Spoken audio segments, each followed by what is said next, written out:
When I put this talk together, I was being quite ambitious, really, to talk about Chingford Hatch and Friday Hill. It wasn't until I got maybe halfway through this, the amount of information, the amount of history that sits at Chingford Hatch and Friday Hill, it's fantastic. We've only got 60 minutes. I've only got 60 minutes to tell you about those areas. It's a shame, really, because you could probably do 2 or 3 talks on this. You really could.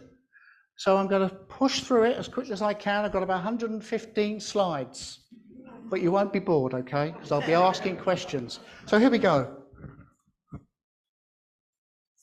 We're going to talk about the maps, houses, farms, pubs, the railway, traders that traded in Chingford Hatch, the families, some of the family stories. Then and now we'll be looking at some of the places as they were back then, and of course now. And we've got some contributions on this presentation as well. We'll also look at Friday Hill House, Little Friday House, Pimp Hall, the roads, the LCC development, the railway, and of course we'll do some then and now. I'll just say before we start that the reason why I picked this particular subject is because when I came to Chingford back in the 80s, you know, I didn't know anything more about Chingford Hatch. It wasn't just until I joined the society and started looking at old photographs, I just realised that most of the photographs that I saw about Chingford Hatch, I didn't recognise. I didn't know where they were, because Chingford Hatch has changed completely. Since about 1935, 1940, it completely changed from a hamlet into a suburb of London, and you'll see this as we go through. So this is an old Boothby map of 1738, and I just wanted to quickly show you. It would be very difficult for you to see this without me place naming things, so it gives you an idea there as to what's where. And this was done for the Boothby estate because he owned land all around Friday Hill, and he wanted to put it onto a map so he can put it forward for prosperity. So we're going to be talking about Chingford Hatch. It was one of 3 hamlets. The first hamlet in Chingford was Low Street up in the northwest there. And you can see a little road there taking you through the marshes across the Lee. You've got Chingford Green, and then you've got Chingford Hatch on the bottom right there. If we look at the the Chapman and Andre map of 1777, we can see Chingford Hatch down there on the right-hand side. And where does the word hatch come from? Well, it comes from an Anglo-Saxon word called hake. I don't know if I've pronounced that right, meaning a gate or gateway to the forest, usually across a track. And we tend to have those Saxon names coming through our history, certainly of place names. So this was a drawing done many years ago of Chingford Hatch from the early 1900s. And it's fair to say that much of the economy of Chingford Hatch relied on the lord of the manor at Friday Hill House. All of the land was owned by the manor, and much of the produce and services of those people living at the Hatch provided the manor. So that's essentially where most of the work was going at the time. Can anyone tell me where this is and what it is? Who said that? We've got a fast one at the front. Who else said that? I was born on the estate. I tell you what, there's always one, isn't there, eh? Yeah, Larkswood. Is he really? You go top of the class. There we are, Larkshall Farm. A 16th century timber frame construction, similar in age actually to the Queen Elizabeth hunting lodge. They didn't realise that at the time until they carried out some work on it in the 1890s. The name Larks probably derived from Thomas Levark, who lived close to the property, and he was mentioned in the subsidy rolls of 1319. Now, subsidy rolls are records of taxation in England made between the 12th and the 17th century. By 1515, Lark's Cottage is mentioned. By 1738, John Simmons occupies the property, after whom Simmons Lane on Friday Hill has probably got its name.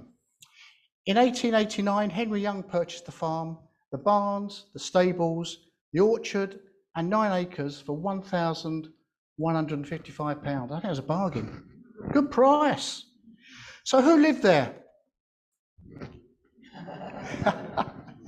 Henry Young and Christiana in 1890. There's a photo of them. Sadly, Henry died soon after this picture was taken, but Christiana lived until 1930. Henry was also a coal merchant and used to holiday his shy horses at Larks Hall. As we know, he had other property in the area. What was their surname? Young, was it Young? Young. Was it a Q&A session now, is it? That's fine, you can, by the way, let's just stop here for a moment.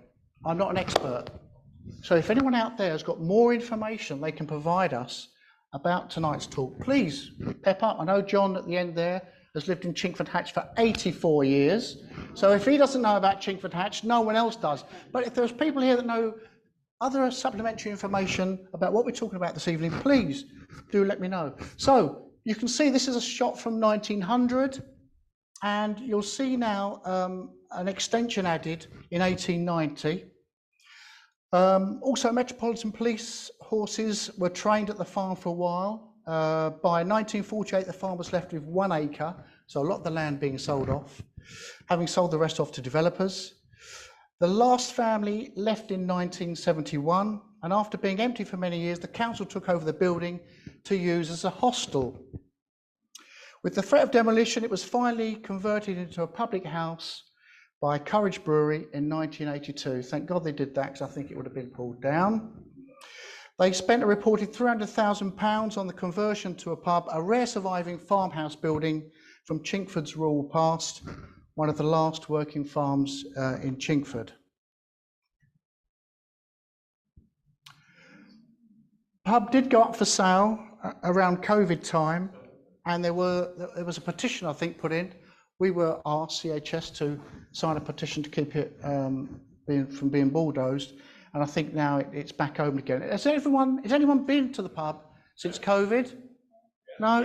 Oh, you have? And it's thriving? Yeah. Fantastic. That is really good news. Okay, so where are we now? Now we're just down here on the bottom left-hand corner, Larks Hall Farm, and now we're going to proceed up towards Chingford Hatch. I'm using the Chingford Hatch map from 1950, as this is a good example of how it looked just over 100 years ago, effectively.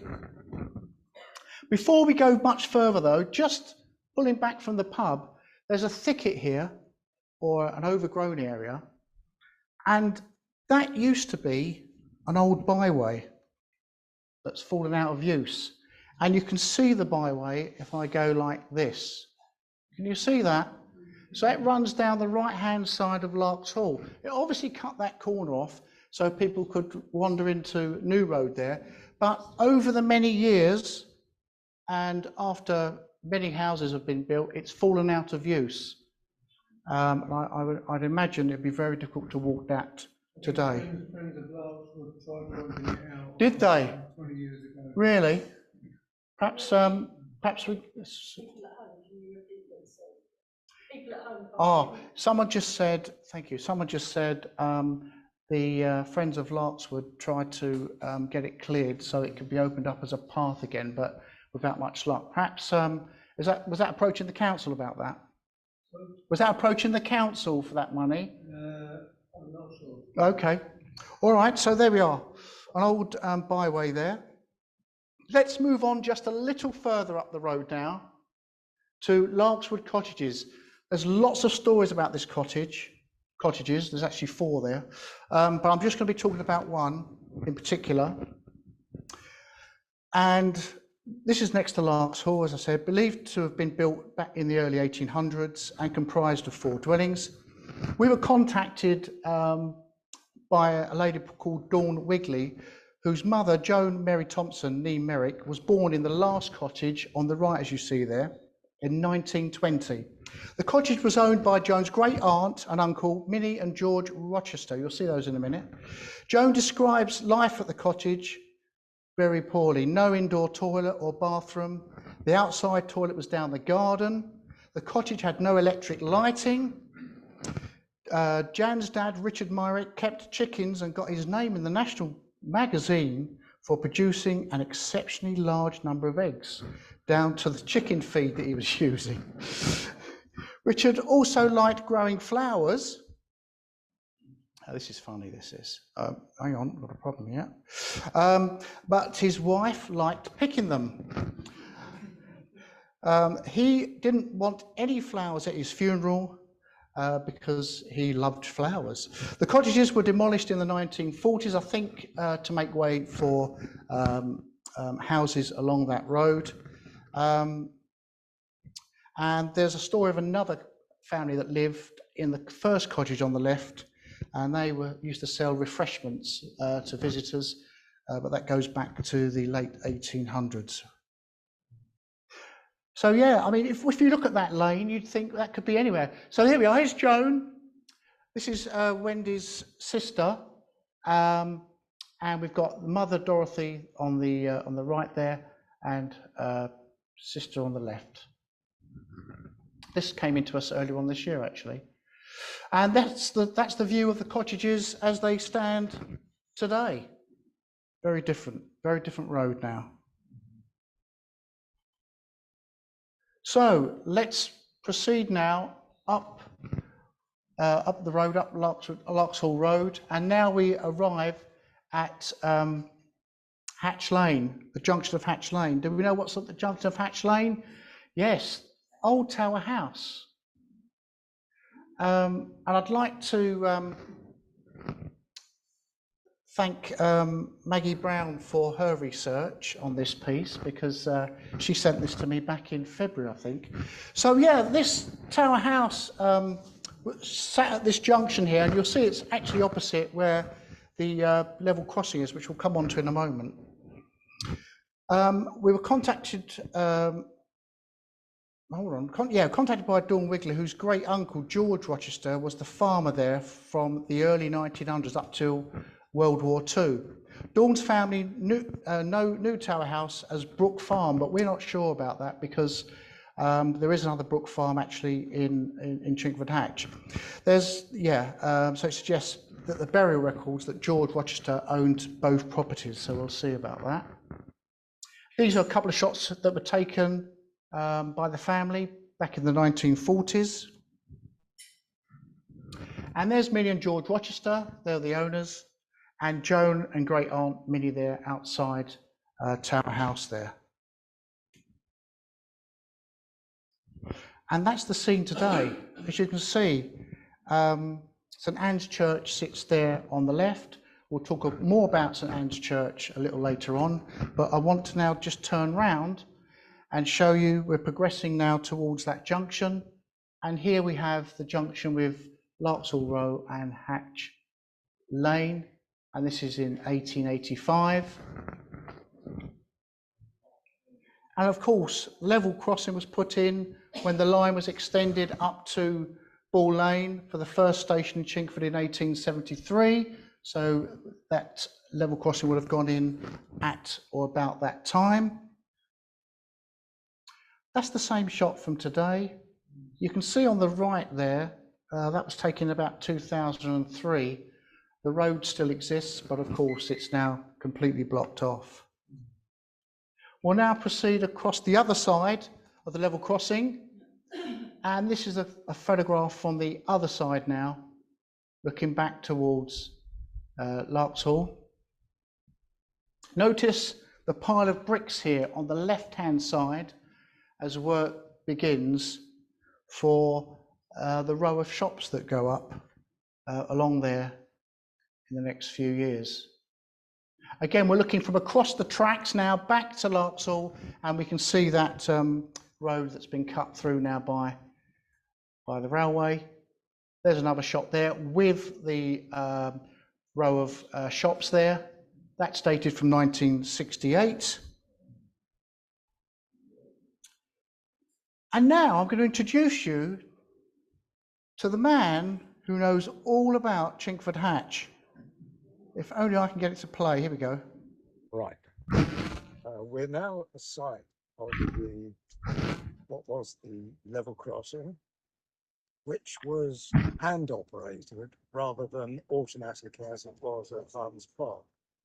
And there was a little covered way for the gate operators to stand under, together with a lever frame which operated the wicket gates, which allow pedestrians through when the gates were closed against traffic.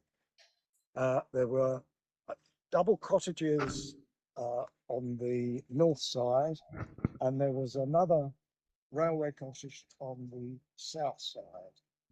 And this is where the gatekeepers used to live, and the London North Eastern Railway were very good to their employees in that only people that had damage done to them ran the level crossing gate. So one was a peg leg and the other was somebody who wasn't exactly 100%, but they were very good gatekeepers. A good explanation. I like that. And you mentioned that there have been incidents at this. Oh, right, yes. And several times, for whatever reason, the trains crashed into the gates.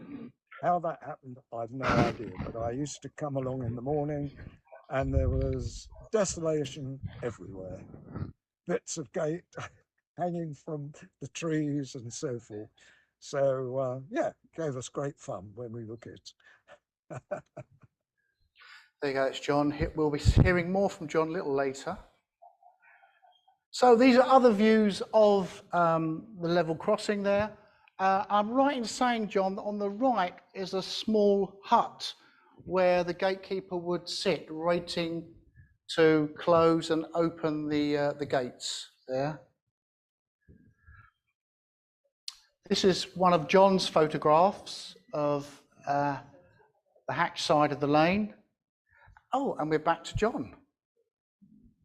Okay. On the 11th of November, 1969, they started work on the underpass, which was to replace the level crossing.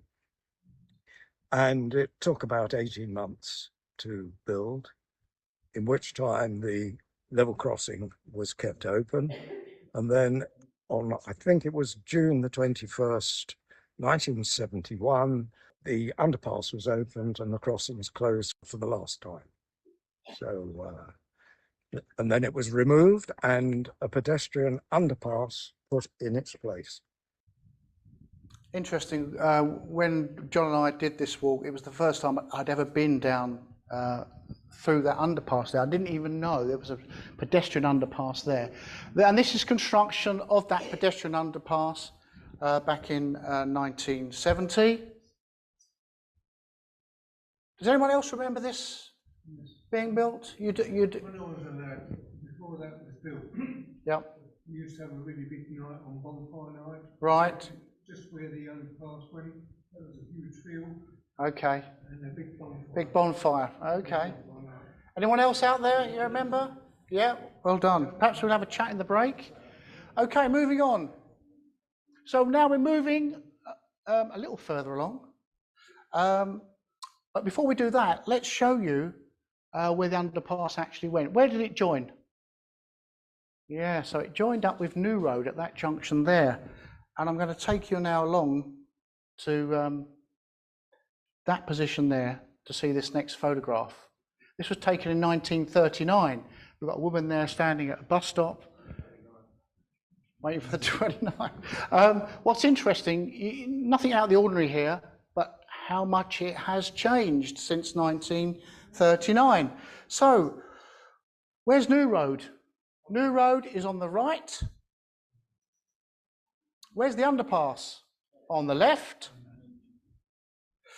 Where's St Anne's Church, John? Over there. And where's Hatch Lane? Yes, just there. All changed. Yeah. Yes. was moved to the top of the road Was it? when the 102s were extended to Chingford Hatch, Right. so that they could pick They could pick it. traffic up. in both Right. directions. Gotcha. Yeah, they were just explaining that the bus stop was moved once the roundabout was installed. Let's just move on. That's the shot today. You wouldn't think it, would you? In less than 100 years, you wouldn't think it. This is what I find fascinating. Right, we're moving along now. We're moving along Hatch Lane, and we've passed the level crossing. We're moving along Hatch Lane, and we're going to start now to visit some of the properties there. The first one we come to, many of you might know, Mill Cottage. Quite a controversial cottage, this, because it was pulled down in the mid-80s, but there was a lot of controversy over it. People didn't want it pulled down. Now, I have a date for this as being built in 1870, but I'm sure it's a lot earlier than that. But it was the last weatherboarded cottage to be pulled down in the Hatch. And I think John's going to do some talking on that.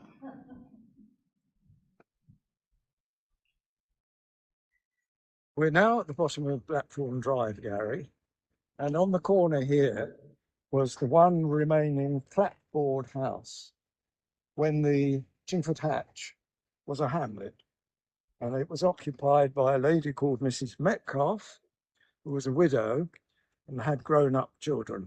And what Mrs. Metcalfe didn't know about what went on locally wasn't worth knowing.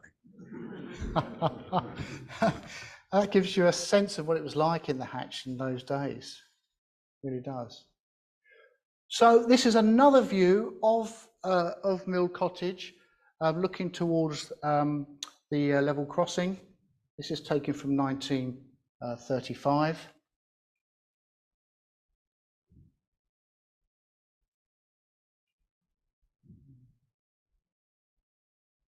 Right, Gary, we're looking now at Friday Hill West. And when I was a boy, none of this was here. It was a field right the way up to Simmons Lane. There were piles of bricks in anticipation of the building of Friday Hill West. So we used to play in this field. There were a few horses tethered. Who they belonged to, I've no idea. But anyway, it was a great place for we children to, and there were about a dozen boys, all the same age, in my road. So we had a great time together. Remember the tethered horses. Just hold that thought, please. So we're now moving along Hatch Lane. You can still see a Mill Cottage there. We're now coming up to another group of houses, and we've arrived now more or less on the edge of the main part of the village, and we're facing now towards Jessops. Jessops are one of those families that are very well documented in the Hatch, and I'm just going to go on now and get John to introduce that for you. We are now on the site, Gary, of what were 4 clapboard cottages, but they were demolished before the one at the bottom of Blackthorn Drive. But they led on to Jessops, who were carters. And the entrance to Jessops, he had a new bungalow built just before the war, which replaced a very old building, wooden building. And we're now coming up to where the entrance to his dwelling was. These flats were built in 1956-57, and Chadwick Avenue, which wasn't there beforehand, was open to give access to the houses in the Bramblings. There you go. So we're just going to go on now and talk about. Oh, my apologies. We are now on the site, Gary, of There we are. So this is Jessop's wheelwright premises, and the family included farmers, cow keepers, carriers, coach builders, marsh reeves, firemen, wheelwrights, farriers, gunsmiths, and high constables, and a park keeper and a local historian. Big family, very influential in Chingford Hatch in the 1890s. The Jessops can be traced back in church records to 1768.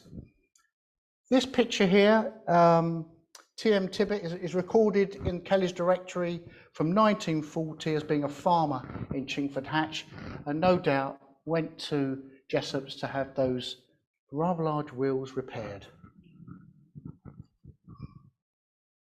So here's some of the family, and this, I've got to credit this to Maggie Faust, not the last one, this one. So it gets a bit complicated now. There's lots of names, so try and keep up with me if you can. All right? This is the Jessop family from 1893, and they're actually at Lark's Farm because they own that as well. So here we go. Right, okay. So the first person, the matriarch in this family, is Charles Jessop, born in Chingford in 1841, and he was a farmer. His wife, Deborah, born in 1838, came from Cambridge. Arthur Jessop, their son, was born in 1870, and his wife, Lizzie Jessop. And then we've got Laura Blogg, Nee Jessop, and she's the daughter, born in 1865. Rosina Jessop, known as Rose, second daughter, born in 1867. And Lizzie Jessop, Nee Carter, wife of Arthur. She's, oh, and I should have mentioned Arthur Blogg. Young Arthur Blogg, aged 2. So, what do we know about them? Arthur Blogg, the boy, I'll be talking a lot more about him, was born in Wanstead in 1891, son of George Herbert and Laura Blogg. George, Arthur's father, was born in Chingford in 1863. George and Laura married in early 1890. Arthur also had a younger sister called Edith May, who was born in 1893. Are you keeping up? I had trouble with this myself. So this is a photograph of the staff at Friday Hill House in 1894. Now, what is interesting with the Jessops is that, like most big families, they had their fingers all over Chingford Hatch. And you'll see that they'll end up at Friday Hill, they'll end up at other places, which I'll go on to very shortly, because it was very incestuous, you know, a small hamlet, people working everywhere. Arthur and Edith Blogg often visited their grandparents, Charles and Deborah Jessop, at the farm. Before Laura married George, she taught piano and French at a dame school in Woodford.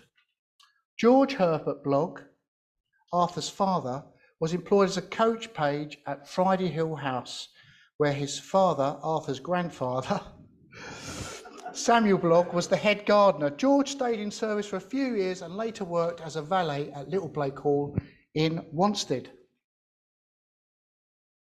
So, Tower Cottage, back to Tower Cottage again. This was the home of Samuel and Elizabeth Blogg, who were the grandparents of Arthur Blogg. So many people have lived there. So what happened to them? Charles Jessop had a financial interest in the Prince of Wales pub until his death, which will come on to the Prince of Wales. Arthur Jessop lived until he was 89. He died in 1959, and it was later established that he was a lay preacher for over 40 years at Chingford Hatch Methodist Church. Besides being a farmer, he was an athlete, boxer, a carrying contractor for the government. Arthur Blogg was killed in action in October 1916 during the Battle of the Somme. And Maggie, thank you very much indeed for providing that information. So we're now moving towards the middle of the hamlet. We're moving down now towards Friday Hill. From the memoirs of L.C. Wright, he wrote, "There was a phenomenon about the village which intrigued me. No one seemed to use the front door. All visits and transactions seem to take place at the rear. To emphasise this, I would mention that a few doors up from Wheel Hall was a cottage with an angel in the shape of a yellow-crested cockatoo, which when approached used to croak, come around, intimidating that everyone wishing to transact business with the old lady proprietress must go to the back door. There you go. The tethered horses on the left. John, could that be them? This is the first cluster of houses on the northern side of Hatch Lane there. And we're very fast approaching the Wesleyan Chapel. There we are, that's where we're going to be next. So here's the chapel. There were around 30 members of the Wesleyan Society in Chingford Hatch in the early 1830s, often meeting in houses until suitable accommodation was found or built. Land was conveyed to Ebenezer Clark for the building of the Wesleyan Methodist Chapel in 1862. The chapel was expanded in 1905 to seat 90 people. In 1936, the LCC, and this LCC will be coming up a number of times now. It stands for London. Correct. Gave the Methodists an alternative site in Corrington Crescent. Was that just around the back? That's right. The new church was opened in 1948, but it was sold in 2007 for development. Was it a tin church? Was it made of tin? Well, it had a tin roof, didn't it? Yeah. Yeah, brick, right, okay. So we're walking down Hatch Lane now. We're getting thirsty towards the Prince of Wales pub in the middle foreground. That's the rear view looking towards Friday Hill. All of these are from 1935. Very rural setting, isn't it? Very rural. And that's where we've ended up now. We're now at the pub. It thought that the building was originally a farmhouse on land that was part of Chingford Earls Manor. The pub was named after the future King Edward VII, who was the Prince of Wales when it opened in 1862. In 1883, Thomas Mills was the landlord. As well as selling beer, he also sold water. This presumably came from a spring in which he sold it for halfpenny a bucket. I mean, really? But there were a number of springs in Chingford, and that was a good way of getting fresh water. Another shot from 1936. At some time in the 20s, Robert Thomas Frost was the tenant, and he kept a large parrot outside on a perch. What's coming next? Customers would pour beer into his drinking trough. His favourite expression was, "Christ, what a lark!" There you go. No, my impressions aren't that good, really. Okay, so it was rebuilt in the 1930s. In spite of opposition, the pub was closed and demolished in 2010 to be replaced by a residential care home. And there's the care home. Okay, so where are we now? We're moving down Chingford Hatch, and we're arriving at these cottages. And this next photograph I'm going to show you set me off on this journey because I just couldn't believe it was Chingford Hatch. Look at that. Look at that photograph. Tenement buildings on the right there. You've got the pub on the left. These are from the memoirs of Elsie Wright again.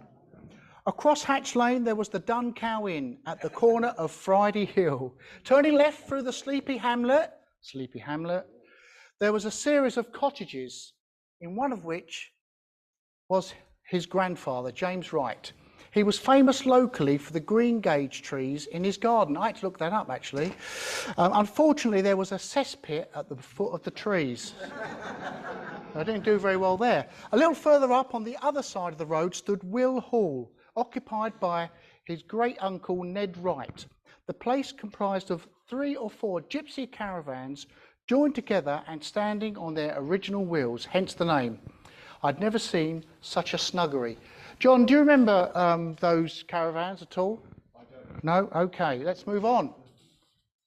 We're now at the bottom of Friday Hill. And here's another view that will take your breath away. Look at that. So what have we got here? What are we looking at? We're looking at Friday Hill. Let's just go through this as I click on. Friday Hill is there as we go up the hill. We've got Hatch Lane, where we've just come from, to the left. We've got Chingford Lane. That takes you up to Woodford. And the pub is called the Dun Cow. Thank you. And, sorry? Changed to the Manor. Renamed the Manor. Oh, was it? Yeah, it was renamed the Manor, but in this photograph, it's the Dun Cow. All right, why is that? Because it's weatherboarded. There we are. The Dun Cow Inn was a wooden and tiled building.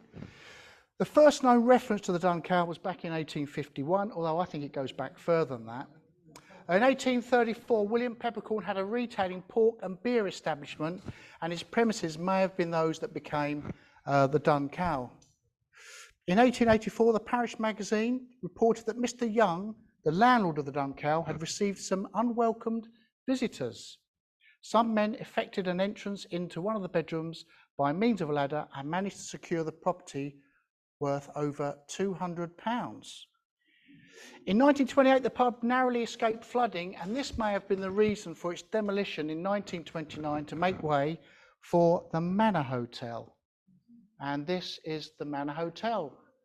Do many people remember this one? Yeah, okay. This is it from about 1935.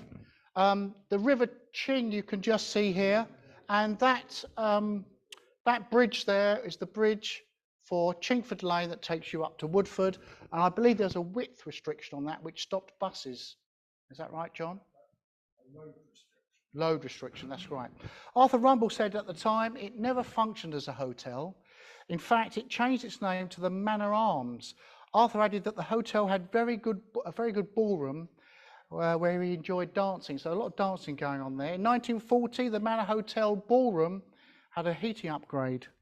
So it was less of a hotel and more of a pub. Everyone remembers this. So in 1965, Whitbread sold the freehold of the Manor Hotel to the London County Council, but leased the property, in which they rebuilt and named the Horseless Carriage.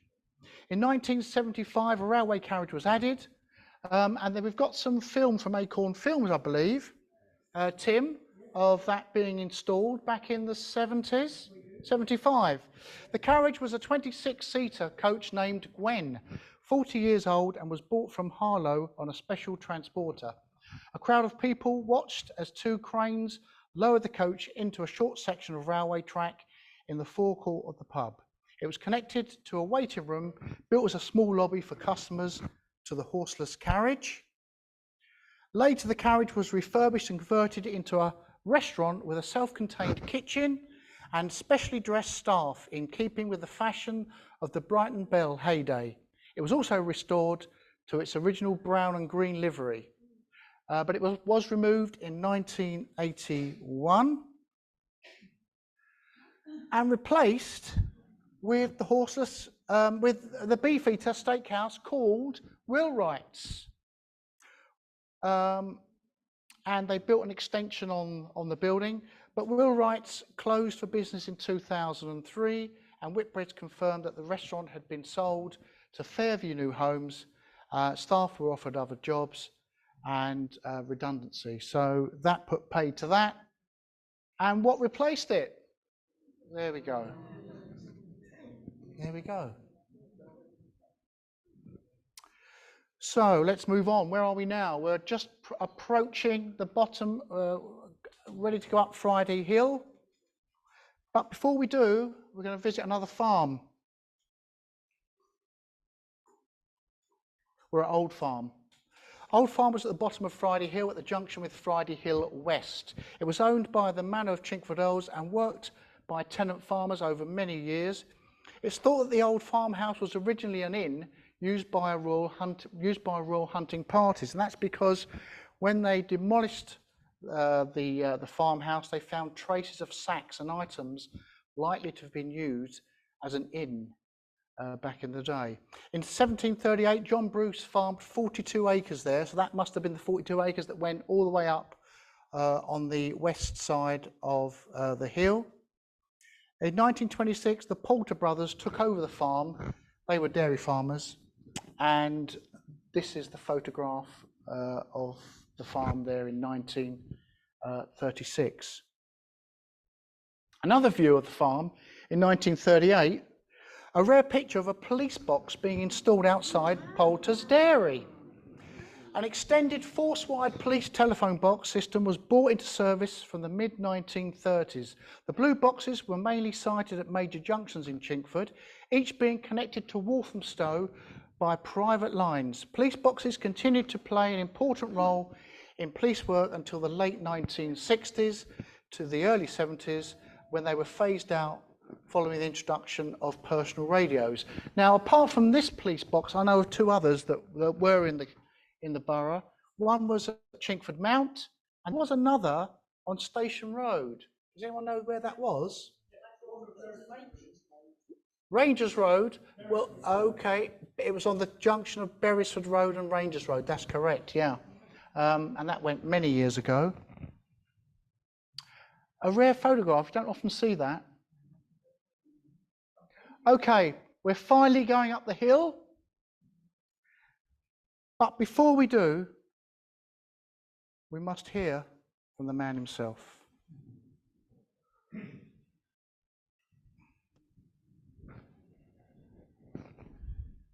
We're now, Gary, at the site of what was the Manor Hotel, which followed the old Dung Cow, which I don't remember, but I certainly remember the Manor Hotel. And it was the only hotel in the area, except for the Royal Forest Hotel, of happy memories. But this leads into Friday Hill. And Friday Hill was widened and levelled and straightened about 1955-56. It was a very rural road lined with elm trees, all of which either were taken down or they succumbed to the Dutch elm disease. Now, as Gary swings round, and over the road there is Friday Hill East. Now, that was completed just before the war started. Because there were such a lot of artisans who were living on the new estate, and the nearest bus stop was at the top of New Road, London Transport was asked to provide a service here. So an old colleague I used to work with was sent out to reconnoitre a terminus. And he came down here, and at the side of the Manor Hotel was quite a wide opening. And he thought maybe it might serve as the Royal Forest Hotel would have done. The buses would reverse it. But as he walked up here, he found that although they hadn't started Friday Hill West, they had actually built a road. And when he went up there, he found it was a loop down to Friday Hill East. So it was an ideal terminus for the extension of the 35 bus from Hans Park Station, which occurred on the 20th of November 1940. And then shortly after that, the 102 service from Chingford to Golders Green, they added an additional service which ran from here to the Cambridge at Edmonton.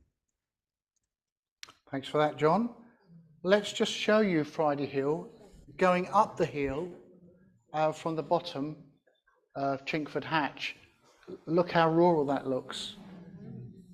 That's 1930. So we arrive at Little Friday House.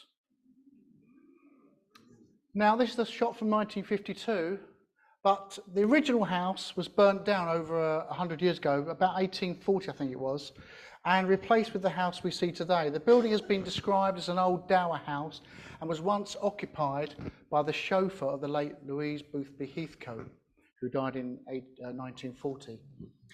In 1935, the building was used for offices for the London County Council during their housing programme. Here's another shot of the pub, the Sirloin, in 1952. This is from the gardens. It was open to the public. It was called the Sirloin. The pub name followed the claim that the knighting of the loin, the beef loin, had taken place there. I mean, really? There was a change of name to Forest Edge in 2003, and then again, I think the most recent name now, is it called the Dove? The Dove? The Dove Cot, yes. Again, I've not been into that pub. Is it popular still? No? No one goes there? I've been told they do good. Good what? Dinners. Good roast dinners, is that right? I've been told that. I still. Okay, good. Support your local pub, there you are. Okay, we're now turning left into Simmons Lane, and we know where that leads us to, don't we? Okay, Friday Hill House. Now, this is a talk on its own, really. I'm not going to give it justice tonight. This is a talk on its own, and I think as the society, we owe it to you to do a talk on this in much greater depth, but certainly not today. So Thomas Boothby, a wealthy London merchant, purchased the manor of Chingford Earls from Randolph Bathurst and went on to hold the seat in the family for almost 350 years. Having purchased the manor, he then needed to build a manor house. A predecessor of the Boothbys, John Branch, bought land and property on Jackat Hill. So Jackat Hill was the name of Friday Hill before this date. And the property he bought from a man called John Friday. Do you see where this could be going? Okay, hence one of the many suggestions as to how the name stuck for the house and the hill, but there are other options out there. Thomas Boothby went on to build Friday Hill House in 1608, and this print is from 1789. Let's talk about Sirloin. What do we believe? What don't we believe? Legend has it, from a press report of 1831, that this is the actual table upon which Charles II, from 1630 to 1685, that's when he was king, knighted the loin of beef on a visit to Friday Hill House, although many historians today suggest it was James I.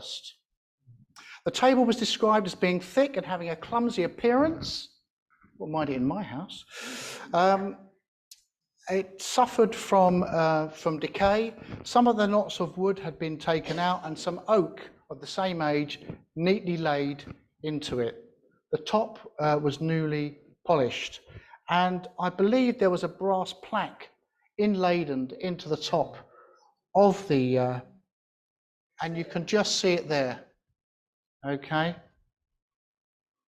At some point after this photograph was taken, the table went missing. And I don't know where the table is, but I've been told that an intensive search has been carried out, but no one knows to this day where it is. Does anyone have any information on that? If so, dial 999. Right, okay. So there we are, interesting. Do we actually think that that it was sirloin, it was actually cut on this table? I don't think so. But look, here's some evidence for you. This is a drawing of the knighting of the sirloin beef, published in the Illustrated London News in 1897, and illustrations by Paul Hardy, and that was done in 1700. So there you have it. So this man, Reverend Robert Boothby Heathcote, he was manor of the manor, as you like. He inherited the manor and was presented. And he was presented to Chingford in 1829, although full inheritance did not happen for him until his father's death in 1838. The rector's interest were quite wide, and he showed a keen interest in life in the village, largely at his expense, with the new parish church of St. Peter's and St. Paul's that was built on the green. He also built the infant school in King's Road. So he was a very hands-on kind of person and did a lot for Chingford back in the 1840s and 50s. So as the old house was in dilapidation, Heathcote commissioned an architect called Lewis Blumme, 1791 to 1871, to build a new house. As we know, he also built the church on the green. The house was built in 1840 in white bricks, as was often called the White House. It's difficult to believe it now, as it stands rather grey. And these are some of the interiors from the time. This is the entrance hall with panelled walls, stone floor rugs and fine furniture. And you'll see on the next slide, there is the hallway up to the stairs. You've got on the left there the drawing room, and on the right there the dining room. Must have looked quite splendid back then. Has anyone actually been into the house? Few people have, yes? I've never had that opportunity. I believe that the current owners of the property must allow people to visit, but I'm not sure if that's possible now. This is the back of the house, and you can just see the lake there on the bottom right.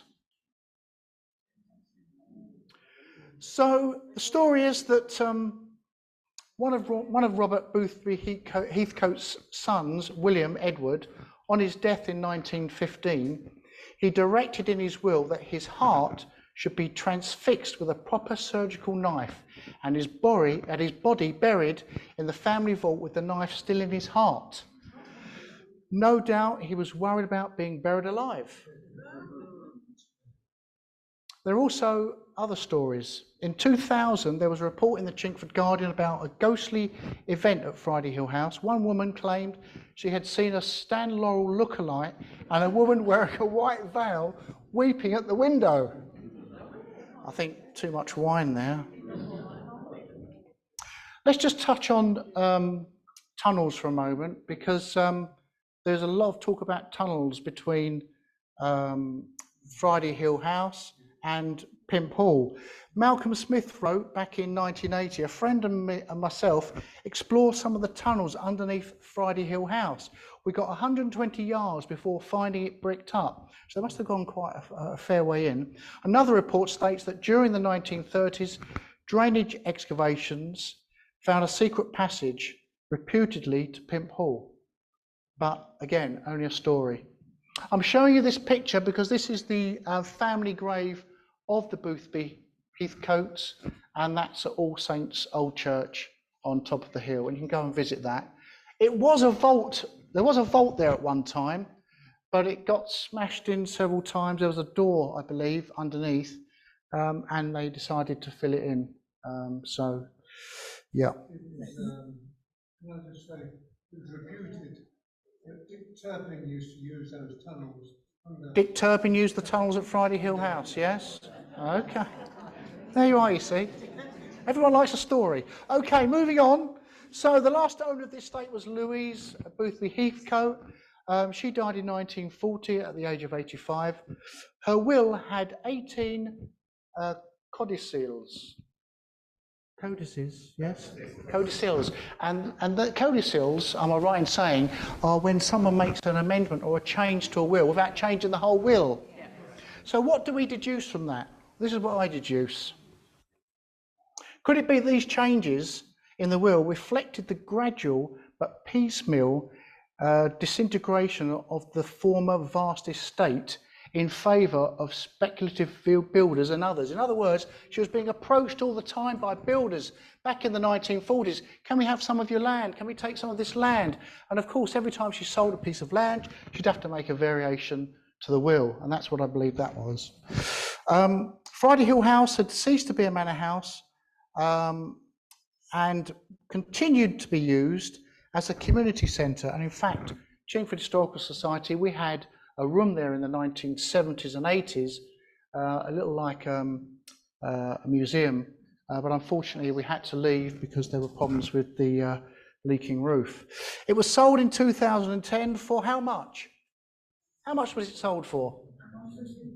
£1 million. Cheap. There was definitely a deal done there, I'm sure. And it was converted into housing. So that's a shot there of the house today. So just moving up from Friday Hill House, we come to the ice house as it's predicted on, as it's shown on the 1915 map there. And I've just put this insert here of a typical ice house. Often they'd be built like this with an entrance, and they often had large mounds of earth really coming right the way up to the roof to keep it nice and cool.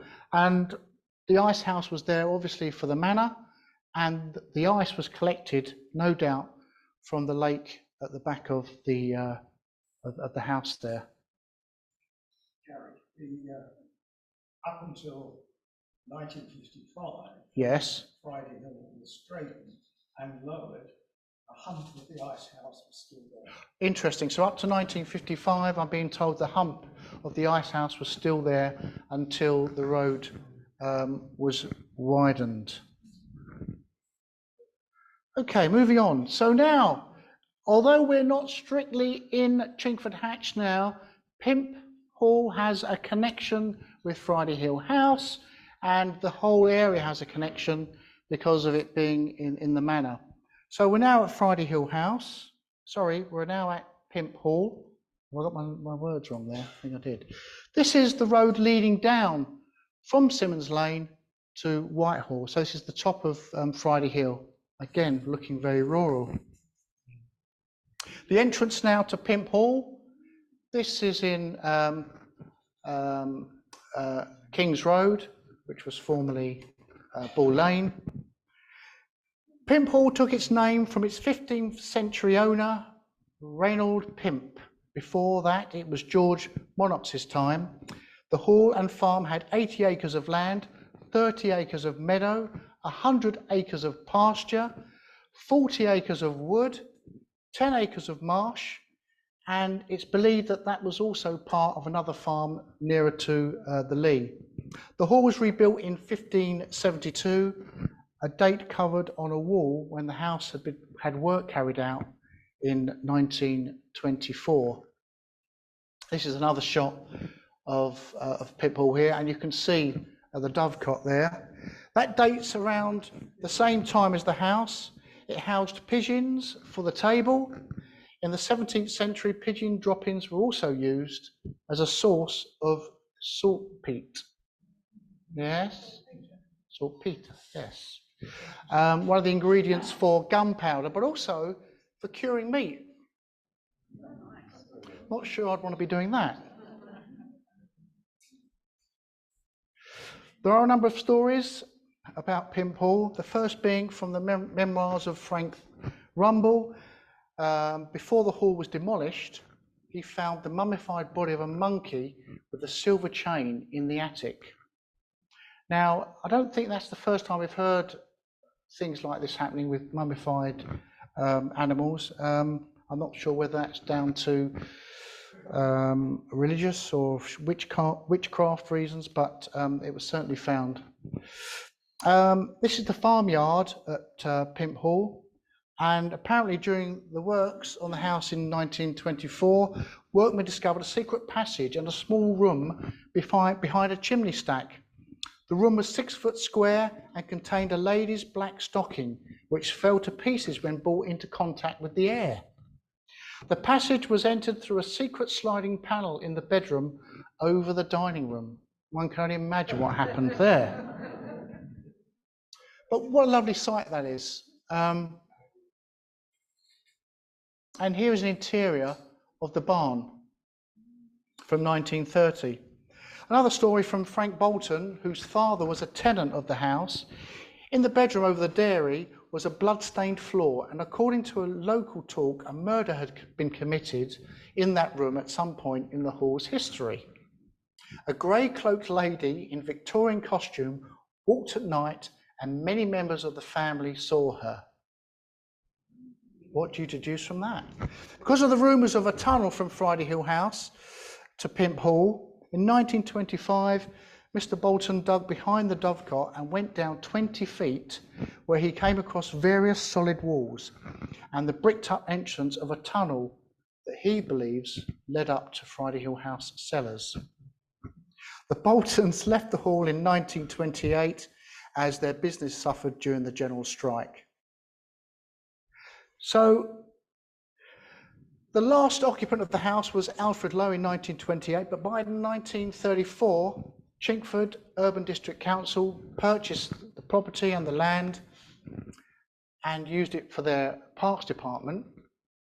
Due to its dilapidation, the hall was demolished between 1936 and 1939, sadly. And then in 1985, work was started by the council to restore the large barn. There was talk about it becoming a museum for the society and many other ideas that were put forward. But sadly, the barn blew down in a gale in 1990, as it wasn't properly held up, unfortunately. So what do we learn from this? Well, we had a fantastic, 16th century farmhouse in Chingford, left to rot by the council, so the main house was pulled down. No proper maintenance of the old barn that dated from the same period. That came down. So we're left, thankfully, with something, and that's the dovecot.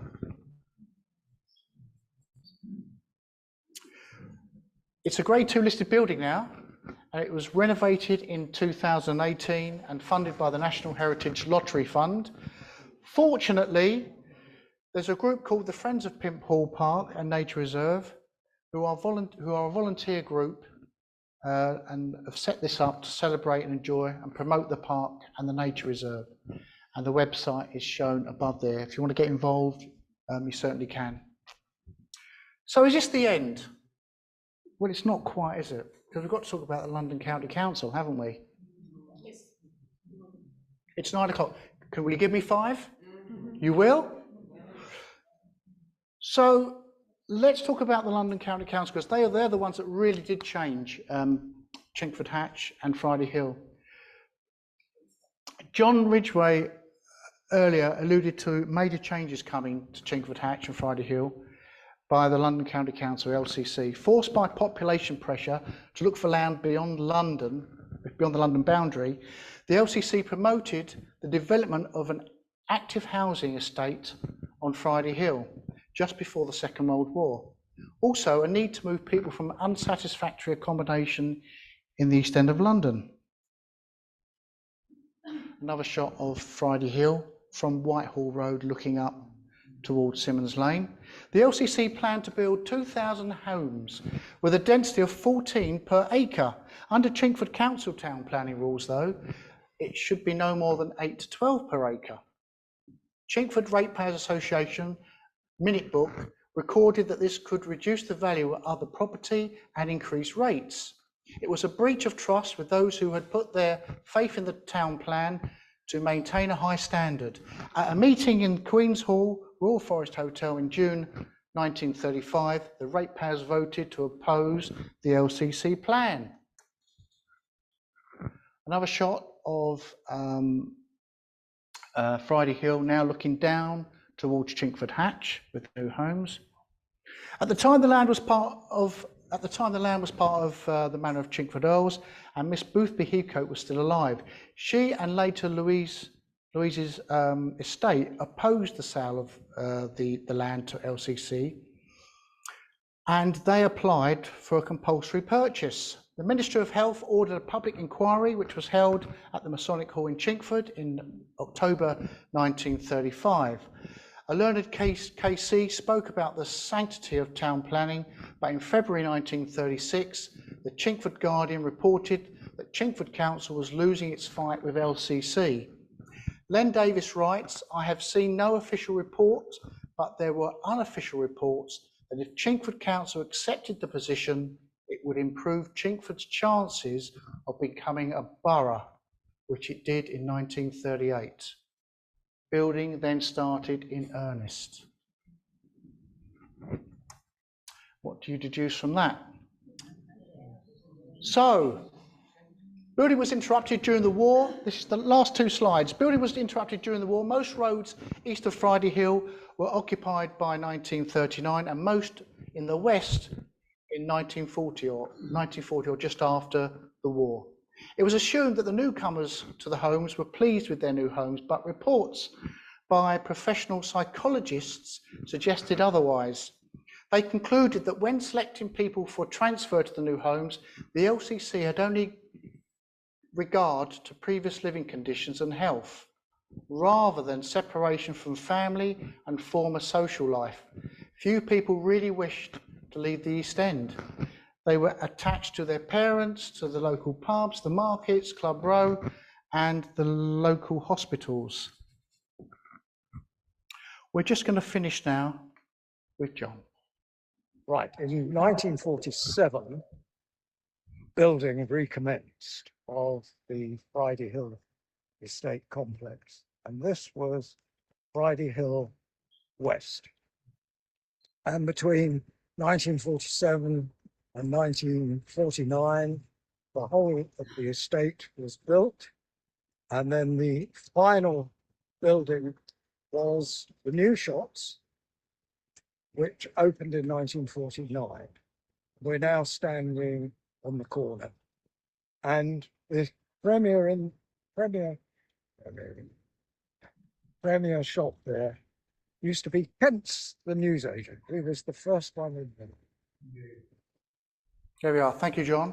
Within those short years we've covered tonight, Chingford Hatch has changed beyond all recognition forever. And I'd like to just finish on another lovely photograph. This is Simmons Lane facing towards Friday Hill House. And this again is 1930, 1935. So thank you all very much. I hope you've enjoyed the journey.